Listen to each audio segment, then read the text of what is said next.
Hello बच्चों, आज मैं तुम्हें कुछ और क्वेश्चंस कराने जा रहा हूं जेई एडवांस्ड के।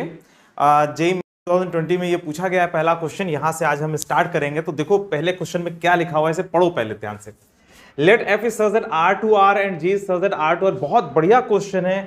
इसमें ये जो रिलेशन दिया हुआ है ना, इससे हमें कॉन्टिन्यूटी का भी अंदाजा लगाना है, इससे हमें डिफरेंशिएबिलिटी का भी अंदाजा लगाना है। ये जो रिलेशन दिया हुआ है इसे लिमिट्स में डाल करके कुछ करना है। तो इसी एक ही क्वेश्चन के अंदर कई तरह के कॉन्सेप्ट्स हमारे आज रिवाइज हो जाएंगे। ठीक है, तो पहला क्वेश्चन क्या है, let f is such that R to R and g is such that R to R be the function satisfying f x plus y बराबर f x plus f y plus f x into f y and f x बराबर x g x for all x y belong to real number. ठीक है, और limit x tending to zero g x बराबर 1। ठीक है, तो ये तीन रिलेशन है तुम्हारे पास, एक ये है और दूसरा ये और तीसरा एक लिमिट्स का रिलेशन है। ठीक है, then which of the following statements is are true. मतलब इसमें एक ऑप्शन भी सही हो सकता है और कई ऑप्शंस भी सही हो सकते हैं। ठीक है, तो चलो इसको सॉल्व करते देखते हैं क्या है। एफ एक्स एक तो ये सेटिस्फाई कर रहा है, दूसरा ये सेटिस्फाई कर रहा है। ठीक है, और फिर लिमिट्स में कुछ रिलेशन दिया हुआ है। तो चलो इसे हम सॉल्व करना स्टार्ट करते हैं। देखो सबसे पहले तो हम इसे एनालिसिस करेंगे कि आखिर ये कहाँ तक जाएगा, इसमें क्या हम कुछ कॉन्टिन्यूटी या डिफरेंशिएबिलिटी से संबंधित कुछ बातें पता लगा सकते हैं या नहीं। और दूसरा एफ एक्स बराबर एक्स जी एक्स लिखा हुआ है, इसका क्या फर्क पड़ेगा। और साथ साथ limit x tending to zero g x बराबर 1 दिया हुआ है, तो इसका क्या फर्क पड़ेगा। ठीक है, limit x tending to zero g x बराबर 1 मतलब limit x tending to zero f x by x. भाई अगर जी एक्स की value f x upon x रख दिया जाए तो यहाँ तो limit x tending to zero g x बराबर एफ एक्स बाई एक्स है, अच्छी बात, बराबर 1 ऐसा दिया हुआ है। तो limit x tending to zero f x by x is equal to 1, तो ये कब पॉसिबल है भाई। डिनोमिनेटर जीरो के पास जा रहा है तो जीरो बाई जीरो फॉर्म होगा, तभी तो ये 1 बनेगा। भाई नीचे एकदम जीरो के करीब जा रहा है तो ऊपर वाला भी जीरो करीब ही जाएगा, तभी तो दोनों का रेशियो 1 के बराबर आएगा। तो यहां से एक बात तो क्लियर हो गई, limit x tending to zero f x बराबर 0। ठीक है, लिमिट्स के बारे में तो कुछ क्लियर हुआ है। अभी एफ जीरो बराबर 0 नहीं आया, लिमिट्स 0 के बराबर है, आर एच एल और एल एच एल 0 के बराबर है, इतना पता चल गया यहां पर एफ एक्स के लिए। ठीक है, तो चलो ठीक है, तो ये पता चल गया। अब क्या करें, अब इसमें देखो x tending to zero f x बराबर 0, अगर मैं इसमें वाई टेंडिंग टू जीरो एक लिमिट लगा दूं, लिमिट वाई टेंडिंग टू 0 पूरे में लगा रहा हूं। ठीक है, एफ एक्स प्लस वाई। हाँ, पहले देखो ये जो क्वेश्चन लिखा हुआ है ना, इसमें डिफरेंशिएबिलिटी के बारे में कुछ कहा गया है ना। और जाहिर सी बात है डिफरेंशिएबिलिटी तभी हम कंफर्म कर पाएंगे जब कॉन्टिन्यूअस फंक्शन हो। और इस क्वेश्चन में कहीं पर भी कॉन्टिन्यूअस फंक्शन कह करके कुछ लिखा नहीं हुआ है ना। तो हमारी ड्यूटी बनती है कि डिफरेंशिएबिलिटी तक पहुंचना है तो हम कॉन्टिन्यूटी को एनालाइज कर सके। पहले कॉन्टिन्यूटी चेक करेंगे फिर डिफरेंशिएबिलिटी चेक करेंगे, इसलिए हम ऐसा कर रहे हैं। ठीक है, तो यहां पर अगर डायरेक्टली हम लिमिट लगा दें y टेंडिंग टू 0 तो क्या बन रहा है, देखो limit y tending to 0 f x plus f y plus और यहां पर f x into f y. ठीक है, तो अगर मैं ऐसा करता हूं तो limit y tending to 0 f of x plus y, ये कॉन्टिन्यूटी चेक करें हम लोग इसमें। और यहां पर देखो ये limit y tending to 0 f y, ये तो 0 आएगा भाई, x tending to 0 f x बराबर 0 है, तो limit y tending to 0 f y भी तो 0 के बराबर ही होगा। तो ये हट जाएगा, ये हट जाएगा, कुल मिला के ये सिर्फ एफ एक्स आएगा इधर, है ना। तो इसका मतलब ये हुआ फंक्शन एफ जो है वो एक कॉन्टिन्यूअस फंक्शन है, कॉन्टिन्यूअस फंक्शन है, ये प्रूफ हो गया। और 0 पर लिमिट्स जो है वो 0 के बराबर है, तो जाहिर सी बात है अब 0 की वैल्यू भी 0 के बराबर होगी, ये कंफर्म हो गया। ठीक है भाई, लिमिट्स अगर 0 के बराबर है तो वैल्यू भी 0 के बराबर होगी क्योंकि कॉन्टिन्यूअस फंक्शन है।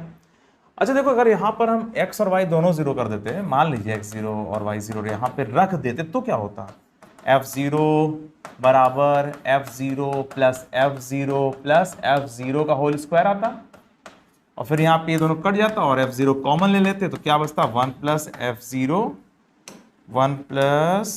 f0 बराबर 0 आता। तो यहाँ से ये पता चलता है कि f0 की वैल्यू या तो 0 है या तो -1 है, पर कॉन्टिन्यूअस फंक्शन है इसलिए f0 की वैल्यू सिर्फ 0 लेनी पड़ेगी। ठीक है, तो इस तरह से ना करके हम लोगों ने कैसे किया, कॉन्टिन्यूटी प्रूफ कर दिया, कॉन्टिन्यूअस फंक्शन है ये जान लिया हमने। और उसके बाद जब लिमिट्स की वैल्यू हमें पता है 0 के बराबर है, जीरो पर लिमिट की जो वैल्यू है वो जीरो के बराबर है, तो पक्की बात है वैल्यू भी जीरो के बराबर ही होगी, ठीक है। तो एक बात तो ये पता चल गया कि भैया कॉन्टिन्यूस फंक्शन है। अच्छा अब देखो दूसरा, अब हम इसमें से डिफरेंशिएबिलिटी का कुछ रिजल्ट निकालेंगे, ठीक है। तो ये जो लिखा हुआ है इसमें अगर हम थोड़ा सा ऐसा लिखे, देखो एफ एक्स को इधर ले आए, तुम्हें फार्मूला तो पता ही है ना डिफरेंशिएबिलिटी का। अच्छा देखो यहाँ पर y की जगह अगर h लिखा होता, तुम लोगों ने जनरली h लिख करके काम चलाया है, एफ एक्स प्लस एच बराबर एफ एक्स और limit h tending to zero, तो आप कहते हो R H L H L दोनों वैल्यू के बराबर है, लिमिट जो है वैल्यू के बराबर है। यहाँ पर y लिखा है y टेंडिंग टू जीरो, तो समझ लो वही है उसी तरह जो तुमने पढ़ा हुआ है, यहाँ पे h पढ़ते थे, यहाँ पे h लिखा रहता था, अब यहाँ पे y लिखा है, यहाँ पे y लिखा है, इसलिए परेशान मत होना, ठीक है। अब देखो मैं इसको इधर ले आ रहा हूँ, f of x plus y minus f x, और एफ वाई को डिवाइड कर रहा हूँ नीचे, अरे सॉरी एफ वाई को क्यों डिवाइड करूँगा, बराबर पहले ये लिख रहा हूँ एफ वाई और वन प्लस एफ एक्स कर रहा हूँ, ठीक है। यहाँ तक समझ में आ रहा है ना। देखो मैंने क्या किया, f x plus y minus f x बराबर f y one plus f x. अच्छा ये डिफरेंशिएबिलिटी वाले रूल उसमें चला जाए एक्सप्रेशन में, तो नीचे वाई वाई से डिवाइड कर दो, है ना। एफ वाई से नहीं डिवाइड करोगे, वाई वाई से डिवाइड करोगे, ठीक है। और दोनों तरफ लिमिट लगा दोगे y टेंडिंग टू जीरो, और इधर भी लगा दोगे limit y tending to zero. समझ में आ रहा है, ठीक है। तो ये अपने हिसाब से एडजस्ट कर लिया। और तुम इधर देखो ध्यान से, ये एफ डैश एक्स बन गया, एफ डैश एक्स का फार्मूला ही तो है ये, ठीक है। बस जो तुम लोग रेगुलर किताबों में पढ़ते हो यहाँ पे h लिखा रहता है, ठीक है। तो फिलहाल ये एफ डैश एक्स बन गया, और f y upon y, f y upon y, f y upon y, देखो limit y tending to zero f y upon y, तो limit x tending to zero f x upon x की value 1 है, तो इसकी value 1 plus f x हो जाएगी, क्यों, क्योंकि f y upon y limit y tending to zero that is equal to 1, question में दिया हुआ है, ठीक है। तो limit x tending to zero f x upon x की वैल्यू जब 1 है, तो यहाँ y यहाँ y यहाँ y लिख गया, तो ये 1 आ रहा है, ठीक है। ये मत कंफ्यूजन क्रिएट करना कि यहाँ y क्यों लिखा हुआ है, ठीक है। चलो अच्छा फिलहाल एफ डैश एक्स बराबर 1 प्लस एफ एक्स आ गया। चलो इसको आगे बढ़ाते हैं, देखते हैं क्या क्या हो रहा है अभी। इसके बाद इससे डिवाइड कर दिया, 1 प्लस एफ एक्स से डिवाइड कर दिया, ये 1 आ गया। और अगर हम इसे इंटीग्रेट कर दें, इसी चीज़ को अगर हम इंटीग्रेट कर दें तो कितना आएगा, log 1 प्लस एफ एक्स बराबर एक्स प्लस सी आ जाएगा। अच्छी बात है। तो जब हम इधर डिफरेंशिएबिलिटी वाले फार्मूले में जब जा रहे हैं तो ये ऐसा मिल रहा है, और F dash x upon 1 plus f x बराबर ये, देखते हैं इसमें कोई दिक्कत तो नहीं आ रही बाद में, उससे हम कुछ रिजल्ट जो है क्रिएट करेंगे या बनाएंगे। अब देखो अगर x बराबर 0 कर दोगे, तो भाई x बराबर 0 अगर रख दोगे तो log 1 प्लस एफ जीरो, ऐसा इसलिए कर रहा हूँ क्योंकि एफ जीरो की वैल्यू हमें मिल चुकी है, ठीक है। अब 0 बराबर 0 प्लस सी, तो एफ जीरो बराबर 0 आ चुका है, ठीक है। एफ जीरो बराबर 0 तुम पा चुके थे, है ना। तो ठीक है, एफ जीरो बराबर 0, तो log 1 0 हो गया, सी बराबर यहाँ से 0 आ गया। इसका मतलब ये हुआ कि ये जो इंटीग्रेट हो गया आया log 1 प्लस एफ एक्स बराबर एक्स आ रहा है, ठीक है।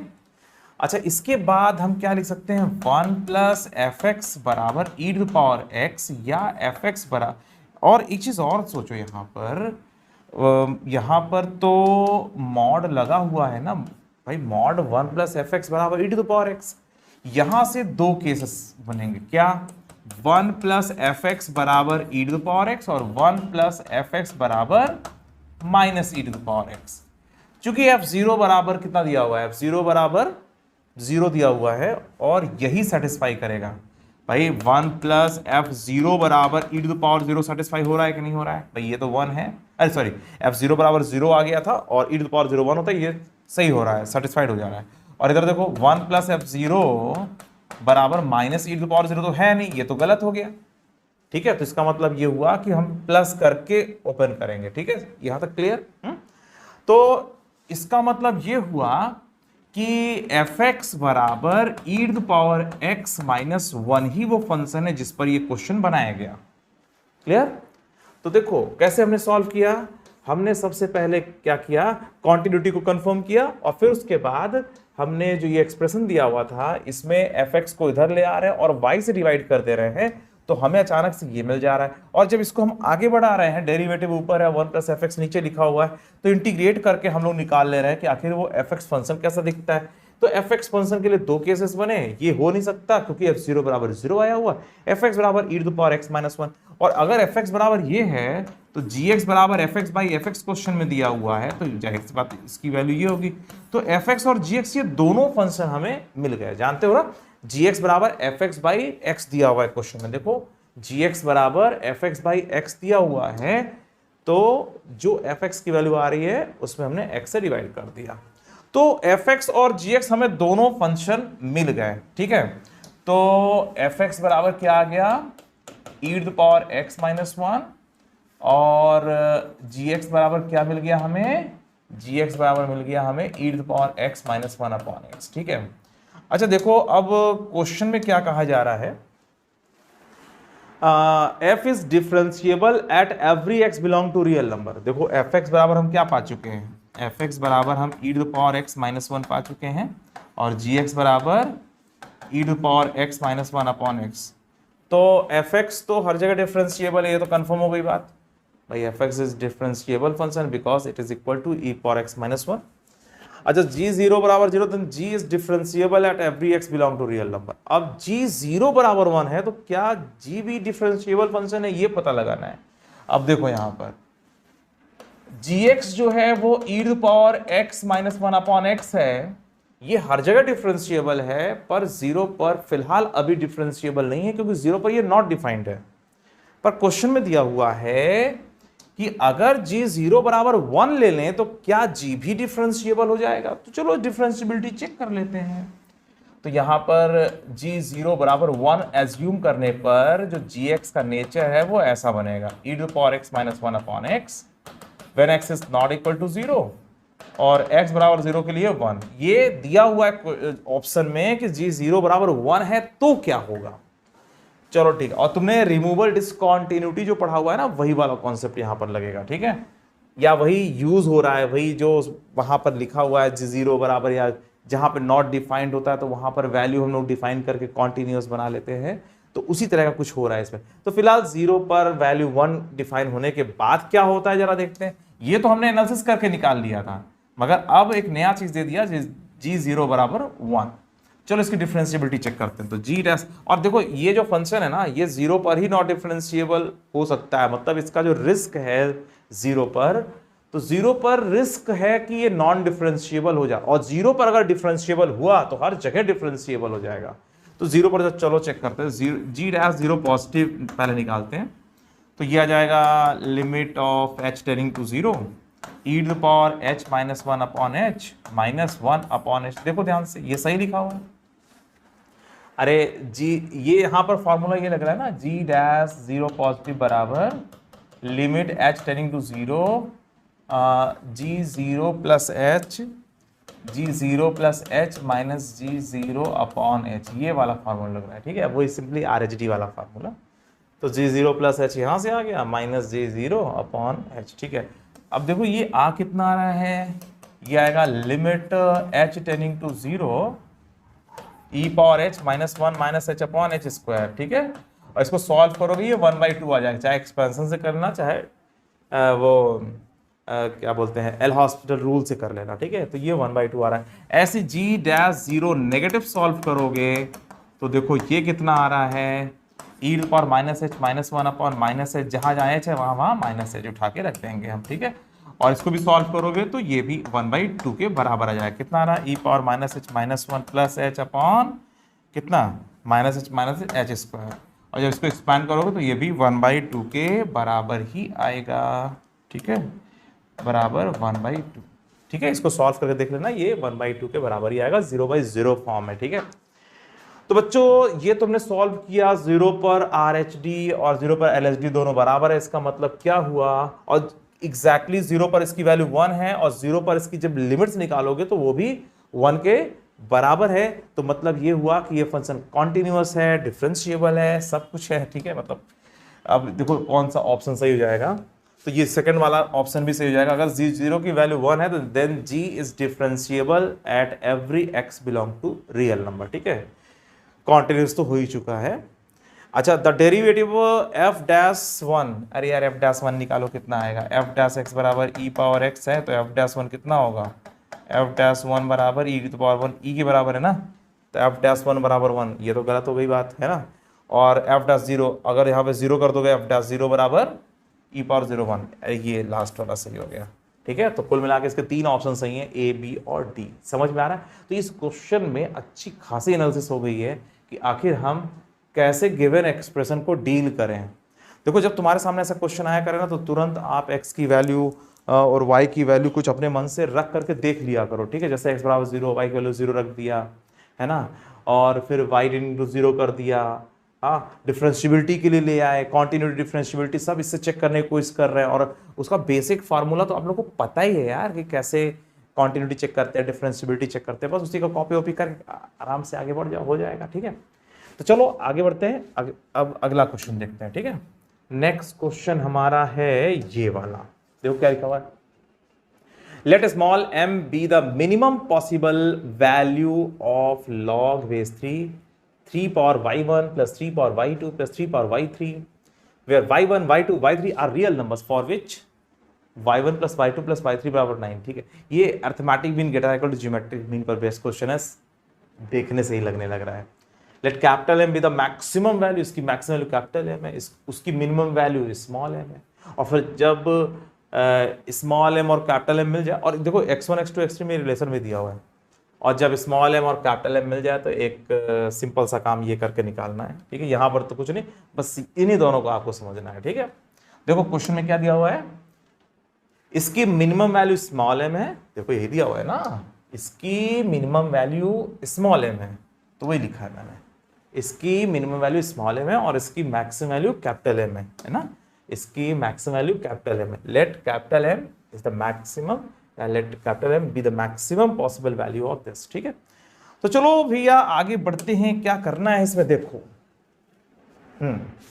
एम, इसकी जो मिनिमम वैल्यू है वो स्मॉल एम है, तो चलो एक काम करते हैं, इस पर कुछ रूल लगाते हैं, arithmetic mean greater equal to geometric mean. ठीक है, तो चलो इस पर, इसको मैं इधर कर दे रहा हूं, इस पर पहले रूल लगाते हैं। ठीक है, तो 3 की पावर y1 प्लस 3 की पावर y2 प्लस 3 की power y3 upon 3 is greater equal to, बोलो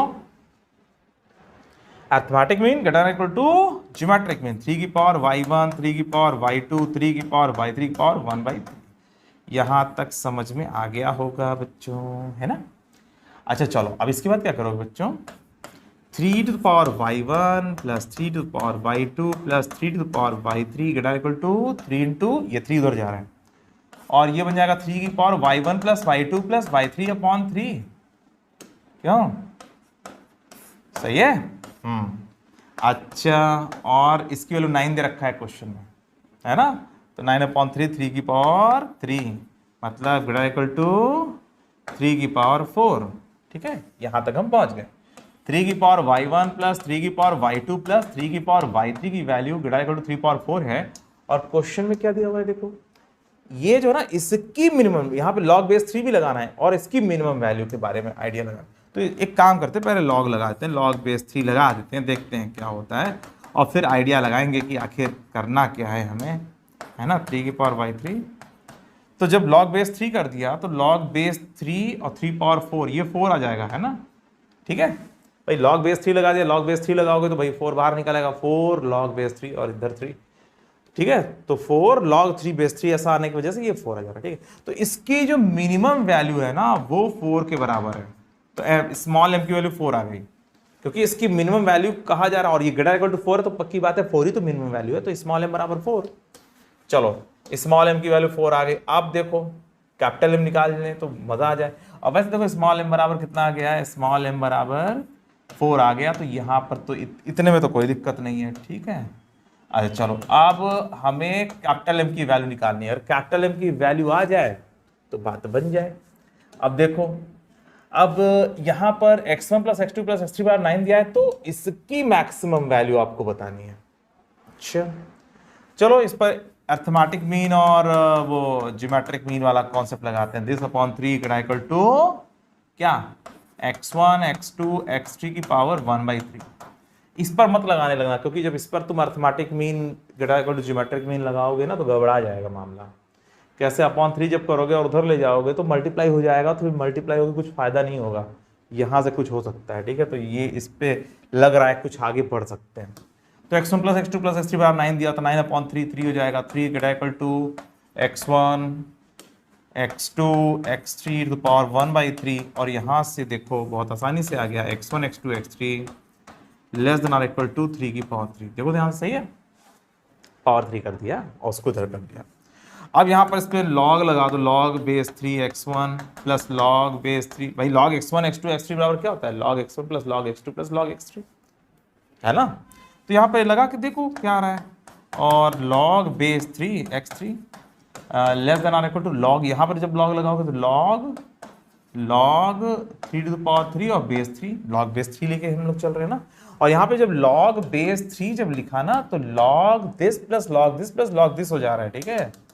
हाँ, तो फिलहाल दोनों तरफ लॉग लेने से ऐसा आ गया, और ये लेस देन और इक्वल टू 3 हो गया कुल मिलाकर के, ठीक है। तो बच्चों अब आप लोगों को पता चल गया कि जो कैपिटल एम की वैल्यू है वो कितनी है।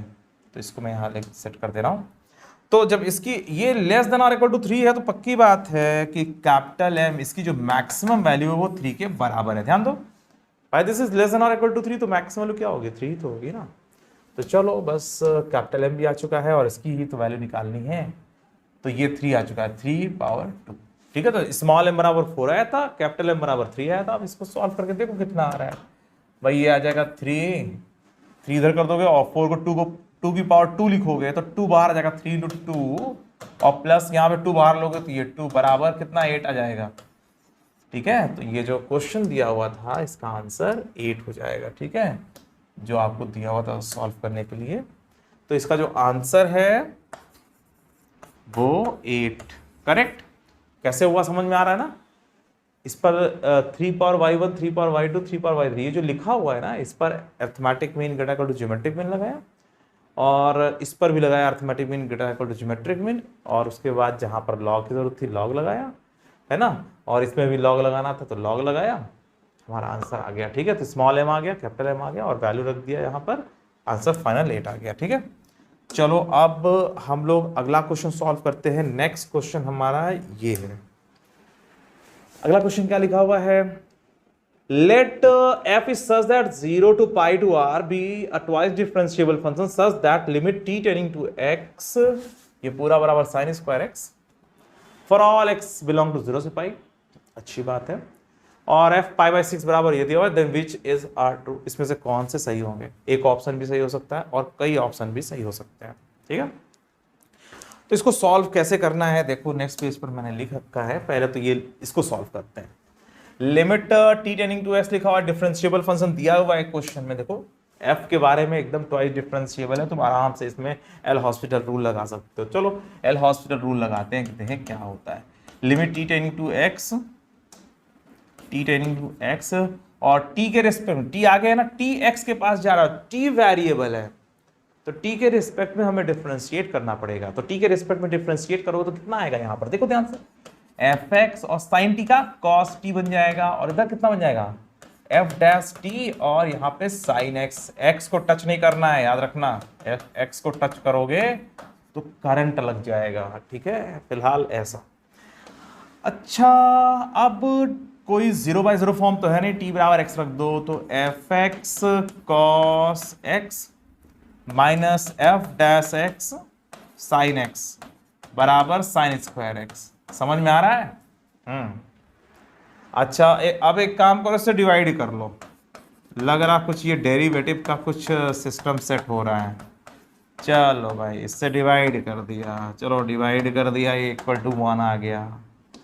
कुछ समझ में आ रहा है इसको देख करके, बोलो कुछ समझ में अगर आ रहा हो तो बताओ तुम लोग क्या है ये। fx cos x minus f dash x sin x, एक काम करो इसको थोड़ा सा ऐसे लिख लो, f dash x sin x minus fx cos x और नीचे sin स्क्वायर x बराबर -1। देखो तुम्हें अगर ना समझ में आ रहा हो तो भाई समझ में आ गया होगा तुम्हें, यार ये डेरिवेटिव है किसी चीज का, d/dx ऑफ क्या, देखो जरा यहां से ध्यान से, sin x इंटू, अरे ये fx अपॉन sin x का डेरिवेटिव है, ध्यान दो, sin x into f dash x minus fx into cos x upon sin square x, ठीक है। तो इसका मतलब ये हुआ कि f x upon sine x दोनों तरफ अगर हम इंटीग्रेट कर दे तो माइनस एक्स प्लस सी हो जाएगा। समझ में आ रहा है ये चीज? तो ये जो एफ एक्स है ना वो वास्तव में F x upon sine x बराबर माइनस एक्स प्लस सी को सेटिस्फाई कर रहा है। और क्वेश्चन में कुछ दिया हुआ है, एफ पाई बाई कुछ समथिंग दिया हुआ है, देखो ध्यान से क्या दिया हुआ है, इसको देखना पड़ेगा। एफ पाई बाई 6 बराबर minus pi by 12, F pi by 6 बराबर माइनस पाई बाई 12। जरा इसको रख के देखो क्या होता है। तो जब एक्स आप पाई बाई 6 रखोगे तो एफ पाई बाई 6 यहाँ पे माइनस पाई बाई 12 आ जाएगा और नीचे पाई बाई 6 रख रहे हैं 1/2 आ जाएगा और यहाँ पे माइनस, और यहाँ पर एक्स जगह पर हम क्या रख रहे हैं पाई बाई 6। ठीक है, सही है। तो यहाँ पर pi by 6 pi by 6 pi by 6 रख दिया, तो यहाँ पर आ गया माइनस पाई बाई 12 और यहाँ पे 1/2 और ये कट गया, ये 6 आ गया और ये पूरा का पूरा कट गया, c बराबर 0 आ गया, ये पूरा पूरा कट गया ना, तो c बराबर 0। तो इसका मतलब ये हुआ कि ये जो फंक्शन है देख रहे हो ना, F x upon sine x बराबर बोल रहे हो कितना होगा माइनस एक्स, सिर्फ यही है। इसका मतलब ये हुआ कि एफ एक्स बराबर माइनस एक्स साइन एक्स से ये क्वेश्चन बना हुआ है। ये जो फंक्शन एफ एक्स है ना वो ये है। ठीक है, अब तुम इसको आगे बढ़ा करके ये पता लगा सकते हो कि आखिर उन चारों ऑप्शंस में कौन सा सही होगा। ठीक है, अब तुम बड़े आसानी से पता लगा सकते हो। कैसे? देखो एफ एक्स बराबर माइनस एक्स साइन एक्स आ गया। अब तुम जरा इसे देखो, पहला वाला ऑप्शन एफ पाई बाई 4 बराबर क्या पाई बाई 4√2 है, तो ये तो गलत हो जाए, यहाँ पे तो माइनस लगा हुआ है, इसका मतलब पहला वाला ऑप्शन सही नहीं है। अब एफ एक्स लेस देन कुछ समथिंग दिया हुआ है, चलो देखते हैं कि भाई एफ एक्स लेस देन और ग्रेटर देन क्या होगा। यहाँ पे माइनस एक्स साइन एक्स को एक्सपैंड कर लो, x minus x cube by 3 factorial plus x power 5 by 5 factorial, ये तो तुम्हें याद ही होगा। और जब इसको मल्टीप्लाई करोगे तो minus x square plus x की पावर 4 बाई कितना 6 और माइनस एक्स की power 6 by 5 factorial and so on, ऐसा करके आ जाएगा। ठीक है, तो एफ एक्स बराबर ये है, हाँ, और इसमें से कुछ घटा रहे हैं तब मिल रहा है एफ एक्स। तो इसका मतलब ये हुआ कि f x is less than minus x square plus x power 4 by 6 होगा, मतलब F x is less than. ये समझ में आ रहा है कि नहीं ये स्टेप? अगर नहीं समझ में आ रहा तो बोलो नहीं समझ में आ रहा है। आ रहा है? नहीं आ रहा है? अच्छा बताता हूं। देखो इसके आगे तो higher power higher power higher power चलता चला जाएगा, पर जो सबसे पहला वाला है इसका सबसे कम पावर है, इसके बाद एक्स पावर 8 आएगा तो उससे बहुत बड़ा ये है। ठीक है, तो हम सिर्फ इन्हीं तीनों को कंसीडर कर सकते हैं। एक बात बताओ, 8 बराबर 10-2 होता है तो 8 इज लेस देन 10 लिख सकते हैं कि नहीं? सच सच बताओ इसमें, इसके बारे में। हाँ, अगर 8 बराबर 10-2 है, और होता ही है यार, तो 8 इज लेस देन 10, तो ये बराबर ये माइनस समथिंग, तो जाहिर बात है ये इससे छोटा होगा क्योंकि एफ एक्स तो घटाने के बाद मिल रहा है, तो f x is less than ये। तो ये कंफर्म हो गया, x power 4 by 6 minus x square से छोटा है एफ एक्स। ठीक है, x power 4 by 6 minus square छोटा है, ये सेकंड वाला ऑप्शन सही हो जाएगा। सीधा सीधा हमने एक्सपेंशन से निकाल लिया। और ये कैसे आइडिया लगाया? देखो एक्स कॉमन ले लोगे, x cube by 6 minus x, तो ऑटोमेटिक समझ में आ रहा है कि अगर हम साइन एक्स को एक्सपैंड कर दे तो हमें कुछ रिलेशन मिल सकता है, उस तरह से संबंध मतलब मिलता जुलता है ना। तो ये पता लगा लिया। अब देखो अगला क्या है, there exist alpha belong to 0 से pi such that f dash alpha बराबर 0। अच्छा, ये जो एफ एक्स बराबर ये दिया हुआ है इसको डिफ्रेंशिएट करना पड़ेगा। ठीक है, तो चलो मैं इसको डिफ्रेंशिएट करता हूं। देखो एफ एक्स बराबर आ गया है हमारे पास माइनस एक्स साइन एक्स, चलो एफ डैश एक्स बराबर 0 करते हैं, क्या आता है माइनस एक्स कॉस एक्स और प्लस साइन एक्स बराबर 0। ठीक है, समझ में आ रहा है ना यार कैसे ऑप्शन चेक कर रहे हैं? अरे डिफरेंशिएट करके बराबर 0 करो, देखो एफ डैश एक्स बराबर 0 कब होता है, और एक्स की वैल्यू जो आएगी वही अल्फा है। एफ डैश अल्फा बराबर 0 कहा जा रहा है ना, देखो ना ऑप्शन में एफ डैश अल्फा बराबर 0 कहा जा रहा है कि 0 से पाई के बीच में क्या एफ डैश अल्फा 0 हो रहा है, मतलब एफ डैश एक्स बराबर 0 को सॉल्व करो, एक्स की जो वैल्यू आएगी वो अल्फा के बराबर है। समझ में आ रहा है कि नहीं? है ना। तो 0 से पाई में क्या डेरिवेटिव 0 हो रहा है ये पता लगाना है। तो चलो इसमें डेरिवेटिव ही 0 करके देखते हैं कि आखिर क्या आता है। तो यहां पर x cos x plus sign x बराबर 0, और उसको उधर ले जाओ तो tan x, भाई साइन x उधर ले जाओगे माइनस साइन x, और डिवाइड कर दो tan x बराबर माइनस x, और tan x बराबर माइनस x के लिए देखो tan x का डायग्राम ऐसा होता है। ठीक है, और tan x इस तरफ जाएगा और ये पाई है 0 है, और तुम्हें 0 से पाई के बीच में कहा जा रहा है। तो 0 से पाई में tan x बराबर माइनस एक्स, और माइनस एक्स का डायग्राम ये होता है। तो एक जगह काट तो रहा है, तो tan x बराबर माइनस एक्स सॉल्व करने पर, मतलब ग्राफ से देखने पर 0 से पाई के बीच में कहीं ना कहीं काट रहा है, ठीक है, और जहां काट रहा है यही तो पॉइंट अल्फा होगा। तो एक पॉइंट अल्फा जरूर एग्जिस्ट कर जा रहा है जहां पर tan x बराबर माइनस एक्स हो जा रहा होगा, ठीक है। तो इसका मतलब ये हुआ कि f डैश अल्फा बराबर 0, 0 से पाई के बीच में जरूर हो रहा है, ठीक है। तो ये जो दिया हुआ था fx, इसको डिफरेंशिएट किया, डिफरेंशिएट करके इक्वल टू 0 किया, और 0 से पाई के बीच में जरूर कहीं ना कहीं जो है f डैश x 0 हो जा रहा है, क्योंकि f डैश x बराबर 0 को सॉल्व करने पर 0 और पाई के बीच में उसका रूट मिलता हुआ दिखाई दे रहा है, ठीक है, और जो रूट मिल रहा है वही अल्फा है, ठीक है। अच्छा चलो, अब तीसरा वाला क्या लिखा हुआ है, f double dash pi by 2 और f पाई बाई 2। चलो भैया इसके लिए भी कर लेते हैं थोड़ा।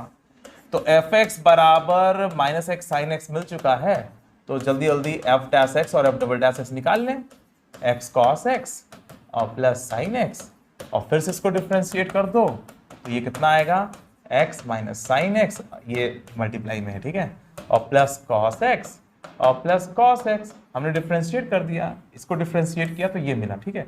तो f डबल डैश x बराबर कितना आ रहा है, x साइन एक्स, देखो ध्यान से, x साइन एक्स और माइनस 2 कॉस एक्स, ठीक है। तो f double dash pi by 2 की वैल्यू कितनी है जरा देखो, यहां पर पाई बाई 2 आएगा। चलो f double dash pi by 2 की वैल्यू पाई बाई 2 के बराबर आ गई, ठीक है। और इसके बाद f पाई बाई 2 निकाल लो, तो f पाई बाई 2 की वैल्यू कितनी होगी, साफ साफ दिख रहा है कि f पाई बाई 2 की वैल्यू माइनस पाई बाई 2 के बराबर है। यहाँ पाई बाई 2 रखोगे तो ये 1 और ये माइनस पाई बाई 2, और इन दोनों को ऐड करोगे तो 0 आएगा, ठीक है। तो f double dash pi by 2 plus f pi by 2 की वैल्यू 0 के बराबर है। तो इसका मतलब ये हुआ, इसका ये वाला ऑप्शन भी सही है। तो बच्चों ये क्वेश्चन सॉल्व हो चुका है। अब हम अगला क्वेश्चन सॉल्व करेंगे। अगला क्वेश्चन हमारा ये है, the value of minus pi by 2 से pi by 2 x square cos x upon 1 plus e to the power x d x, इसकी वैल्यू निकालनी है। तो कैसे निकालोगे इसकी वैल्यू, बोलो। इसको इंटीग्रेट करते हैं, देखते हैं कैसे इंटीग्रेट करना है। देखो i बराबर ये दिया हुआ है, तो i बराबर a plus b minus x वाली प्रॉपर्टी का यूज कर दो, क्योंकि बहुत पहले से तुम लोग देख रहे हो क्वेश्चन जिसमें नीचे 1 plus pi power x, 1 plus a to the power x, 1 plus e to the power x अक्सर दिखाई दे जाता है। तो a plus b minus x property use करोगे तो ऊपर तो भाई एक्स स्क्वायर कॉस एक्स बना रहेगा, भाई माइनस एक्स का स्क्वायर और कॉस माइनस एक्स तो वही हो जाएंगे, और 1 plus e to the power minus x हो जाएगा, ठीक है। अच्छा, इसको 1 plus 1 upon e power x लिख सकते हो, और ई पावर एक्स ऊपर जाएगा, e power x upon e power x plus 1, और जब इन दोनों को जोड़ोगे तो 2i बराबर कितना आएगा, जल्दी से बताओ। इन दोनों को जोड़ने पर 2i बराबर माइनस पाई बाई 2 से plus pi by 2 x square cos x आ गया, बस सिंपल। अब तो बड़े आसानी सॉल्व कर लोगे। इन दोनों को जोड़ने पर 1 अपॉन 1 प्लस ई पावर एक्स और e power x upon 1 plus ई पावर एक्स, यहाँ पे 1 अपॉन ई पावर एक्स लिखने के बाद जब ई पावर एक्स ऊपर जाएगा तो ई power x upon e power x plus 1 बनेगा। तो जब जोड़ोगे तो ई एक्स स्क्वायर कॉस एक्स बचेगा, बाकी सब कट जाएगा, ठीक है। और देखो ये भैया इवन फंक्शन है, तो 2i बराबर 2 इंटू 0 से पाई बाई 2 और एक्स स्क्वायर कॉस एक्स कर लो। अब तो आराम से कर लोगे यार, अब तो कोई दिक्कत नहीं, 2 2 कट गया। तो i बराबर क्या मिल रहा है हमें, 0 से पाई बाई 2 और एक्स स्क्वायर कॉस एक्स। अब बताओ, आइलेट रूल लगा देते हैं, इसको पहला फंक्शन इसको दूसरा फंक्शन मान के तुरंत इसको इंटीग्रेट कर देते हैं, ठीक है। तो इसको इंटीग्रेट करो कितना आएगा, साइन एक्स है ना, माइनस और 2x, और इसको इंटीग्रेट करोगे तो साइन एक्स, ठीक है, ये हो जाएगा बराबर। फिर अभी 0 और पाई बाई 2 रखेंगे, ठीक है, एक्स स्क्वायर साइन एक्स, और उधर देखो -2, और इसमें मतलब इसको भी फिर से वही पहला फंक्शन x और दूसरा फंक्शन साइन एक्स मान लोगे, है ना, अरे वो आइलेट रूल के लिए। तो x into minus cos x, ध्यान दो, अब साइन एक्स का इंटीग्रेशन करना है, तुम्हें पता है ना u v formula, u into v d x बराबर u integration v d x minus integration of d u by d x integration v d x और फिर डी एक्स। तो यहाँ पर x इंटू साइन एक्स का minus cos x minus, और x का derivative 1 और साइन एक्स का माइनस कॉस एक्स, ठीक है। अभी और आगे जा रहा है, ठीक है।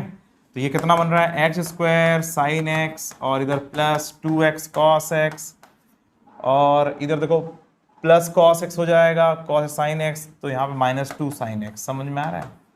ये बन गया। और फ्रॉम 0 से π/2। अब जल्दी से π/2 रखो, कितना आएगा? π²/4, यहाँ पे तो कौन हो जाएगा sin π/2, है ना? और माइनस साइन, यहाँ पे cos π/2 0, यहाँ पर sin π/2 1 -2 हो गया। और माइनस 0 जब रखोगे 0 0 0, इधर सब 0 हो गया। कुल मिला के π²/4 -2 इसका आंसर फाइनल होता है। ठीक है, तो ये वाला आंसर फाइनल हुआ। तो बच्चों इसका आंसर आ चुका है, तो आप लोगों को आइडिया लग गया होगा, काफी आइडिया लग रहा है कि कैसे क्वेश्चंस आ रहे हैं और कितना डेप्थ में हमें घुसना पड़ रहा है किसी क्वेश्चन को सॉल्व करने के लिए। और जो पहला वाला क्वेश्चन था वो कितना बढ़िया था, जिसमें fx + y जो दिया हुआ था ना, उसमें हमें कॉन्टिन्यूटी भी चेक करना पड़ा, डिफरेंशियबिलिटी भी चेक करना पड़ा, लिमिट्स भी उसमें घुस गया था, है ना? और ऑप्शन को देख करके भी हमें समझना था कि हमें कैसे आगे बढ़ना है। तो एग्जाम में वही क्वेश्चन टच करना जिसमें आपको कॉन्फिडेंस हो कि इसके सारे पार्ट्स को तुम अच्छी तरीके से जानते हो और कॉन्फिडेंस है तुम्हारे पास ठीक ठाक, है ना? तो जब ऐसे डिसीजन लेकर के जब क्वेश्चन स्टार्ट करोगे तो मैक्सिमम क्वेश्चन के तुम आंसर निकाल पाओगे। वैसे सारे क्वेश्चंस बेसिक ही हैं, बेसिक से आगे नहीं जाता है। तुम अपना बेसिक अच्छे से क्लियर करके रखो ताकि जब क्वेश्चन को सॉल्व करना शुरू करो तो किसी भी जगह पर कोई दिक्कत ना आए, है ना? किसी भी चीज़ को कहने का मतलब लापरवाही में नहीं लेना है, हर चीज़ को ठीक से पढ़ना है ताकि अगर ज़रूरत पड़े वहाँ पर तो फिर उसमें गड़बड़ी ना हो। ठीक है, चलो बच्चों आज के लिए सिर्फ इतना ही, फिर मिलते हैं, बाय बाय।